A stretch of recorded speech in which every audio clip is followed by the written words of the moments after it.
Assalamualaikum warahmatullahi wabarakatuh. Terima kasih telah berkunjung di channel ini. Bersama saya, Kang Ar. Tidak terasa Ramadan 1444 Hijriah sudah hampir selesai ya. 10 hari terakhir di bulan Ramadan identik dengan apa teman-teman? Ya, betul sekali. Identik dengan malam Lailatul Qadar. Malam Lailatul Qadar di dalam Al-Quran dijelaskan dalam surat Al-Qadar ayat 1-5.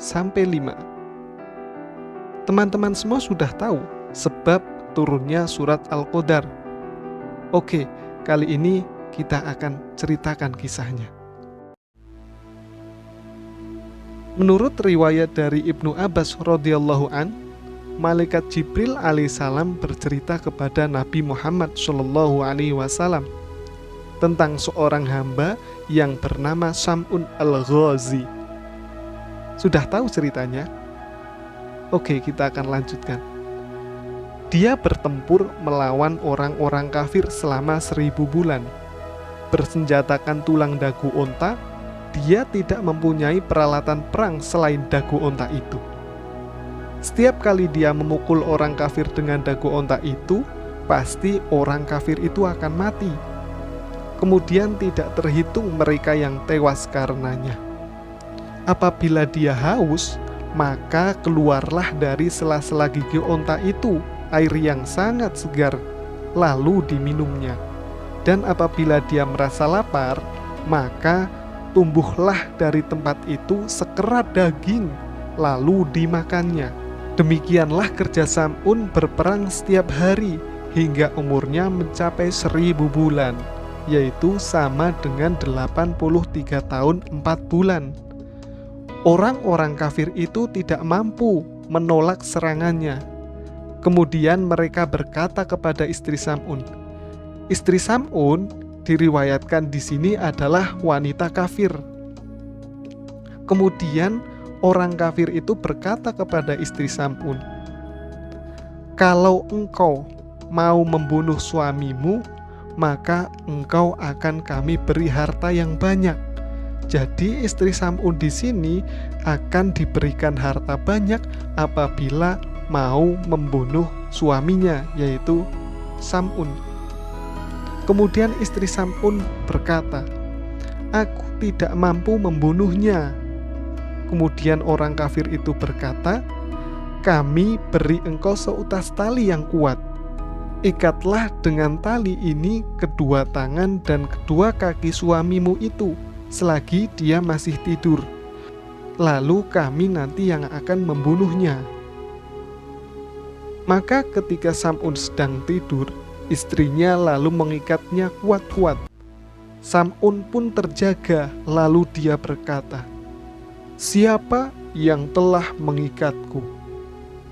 Istrinya menjawab, "Akulah yang mengikatmu, sekedar untuk mencobamu." Sam'un merenggutkan tangannya, maka dengan mudah terputuslah tali itu. Kemudian orang-orang kafir datang lagi menemui istri Sam'un, lalu menyerahkan seutas rantai kepadanya. Dengan rantai itu, istri Sam'un mengikat kedua tangan dan kaki suaminya. Sam'un pun terjaga dari tidurnya. Kemudian berkata dengan suara yang menggelegar, "Siapa yang telah mengikatku?" Kemudian istrinya menjawab, "Aku," dan berkata lagi, "Hanya sekedar mencobamu." Maka Sam'un lalu merenggutkan tangannya sehingga terputuslah rantai itu. Sementara itu istrinya mengucapkan kata-kata seperti tadi. Kemudian Sam'un berkata, "Hai istriku, aku adalah salah seorang waliullah. Tidak ada seorang pun di dunia ini yang mampu mengalahkan aku selain rambutku ini." Memang Sam'un memiliki rambut yang panjang. Ketika istrinya mendengar perkataan Sam'un tadi, maka taulah ia letak kelemahan Sam'un.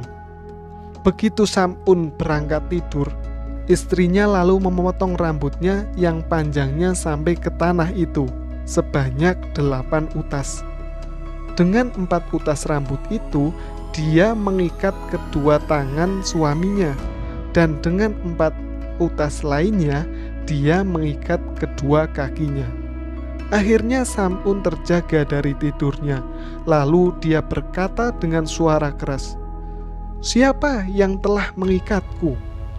Istrinya pun menjawab, "Aku," dan berkata lagi, "Untuk mencobamu."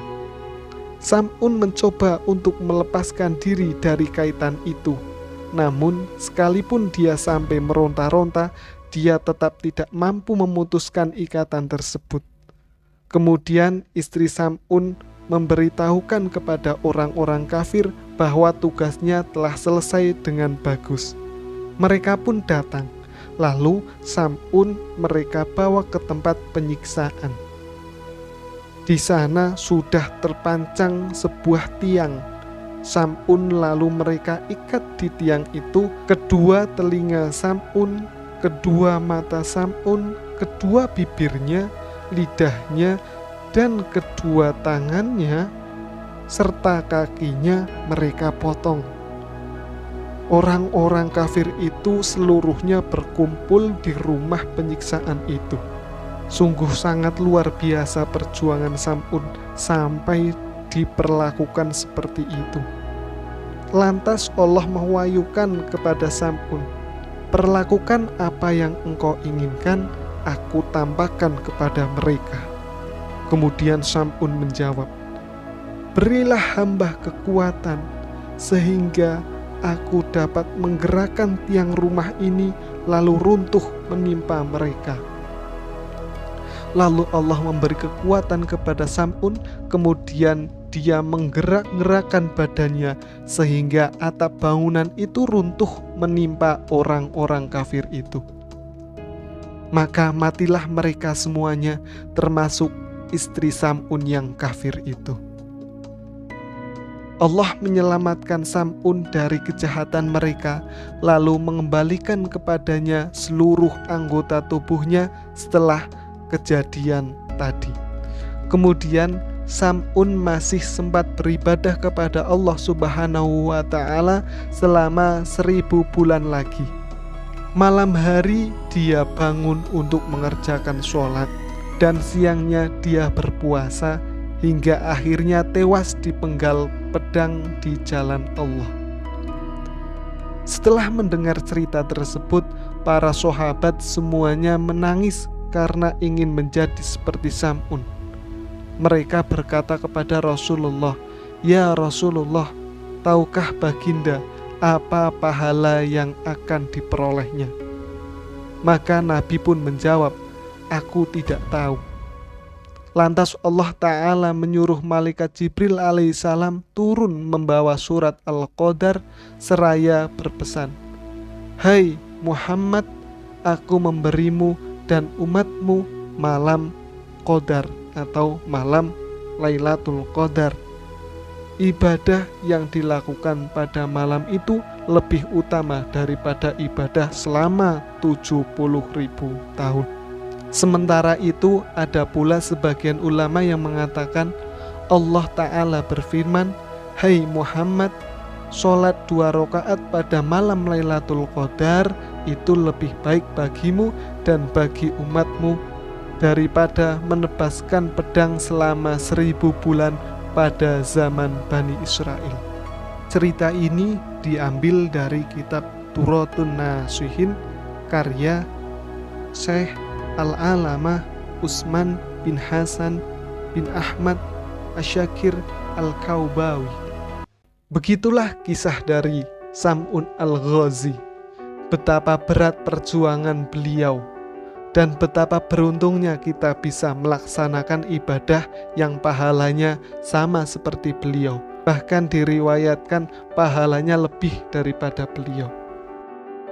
Oke, apabila ada sumber lain yang menceritakan kisah tersebut, bisa tulis di kolom komentar di bawah ini. Dan saya minta maaf apabila ada salah penyebutan. Apabila ada yang mau dikoreksi atau request cerita lain di Kitab Kuning, bisa langsung tulis di kolom komentar di bawah ini. See you in the next video. Wassalamualaikum warahmatullahi wabarakatuh.